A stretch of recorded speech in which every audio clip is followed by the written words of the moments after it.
ചാലക്കുടിയിലെ മത്സരത്തിൽ നിന്നും 2020 സ്ഥാനാർത്ഥി അഡ്വക്കേറ്റ് ചാർലി പോൾ പിന്മാറുന്നു. സിറോ മലബാർ സഭ ഇടപെടലും യുഡിഎഫിന്റെ സമ്മർദ്ദവും മൂലമാണ് പിന്മാറ്റം.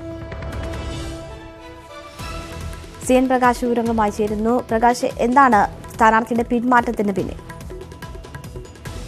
രേണുക, കഴിഞ്ഞ ദിവസമാണ് 2020 സ്ഥാനാർത്ഥിയായി ചാലക്കുടിയിൽ ഹൈക്കോടതി അഭിഭാഷകനും സീറോ മലബാർ സഭയുടെ നേതൃത്വത്തിലുള്ള വ്യക്തി കൂടിയായിരുന്ന അഡ്വക്കേറ്റ് ചാർലി പോൾ മത്സരിക്കാൻ തീരുമാനിച്ചത്.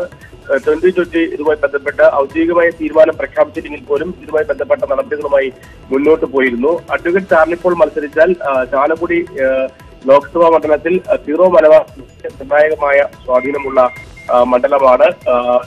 പാർട്ടി കൗൺസിൽ അംഗവും നേതാവും ഒപ്പം തന്നെ KCBCയുടെ മധ്യവർത്തി സമിതിയുടെ സംസ്ഥാന അധ്യക്ഷനും കൂടിയാണ് അഡ്വക്കേറ്റ് ചാർലി പോൾ. നിരവധി വ്യക്തിത്വ വികസന ക്ലാസുകളിലടക്കം എല്ലാ പള്ളികൾ കേന്ദ്രീകരിച്ചടക്കം വർഷങ്ങളായി അദ്ദേഹത്തിന്റെ നേതൃത്വം നടന്നു വരികയാണ്. ഈ ഘട്ടത്തിൽ സീറോ മലബാർ സഭയുടെ മേജർ ആർച്ച് ബിഷപ്പ് അടക്കമുള്ള ആളുകൾ, സീറോ മലബാർ സഭയുടെ ഉന്നത തലത്തിലുള്ള ആളുകൾ, ഒപ്പം തന്നെ UDF കൺവീനർ ബെന്നി ബെഹനാനാണ് ഇവിടെ UDF സ്ഥാനാർത്ഥി. UDF ഉന്നത നേതൃത്വം അടക്കം സമ്മർദ്ദം ചെലുത്തിയാണ് അഡ്വക്കേറ്റ് ചാർലി പോളിനോട് സ്ഥാനാർത്ഥിയിൽ നിന്ന് പിൻവലിയാൻ ആവശ്യപ്പെട്ടത്. സഭയുടെയും ഒപ്പം തന്നെ UDFന്റെ ഉന്നത നേതാക്കളുടെയും ഇടപെടലിനെ തുടർന്ന് അഡ്വക്കേറ്റ് ചാർലി പോൾ മത്സരത്തിൽ നിന്ന് പിൻവലിയാണ് എന്നാണ് അറിയാൻ കഴിയുന്നത്. 2020 മറ്റൊരു സ്ഥാനാർത്ഥിയെ പരിഗണിക്കുന്നുണ്ട് ഇപ്പോൾ. CN പ്രകാശാണ് കൊച്ചിയിൽ നിന്നും വിവരങ്ങൾ നൽകിയത്.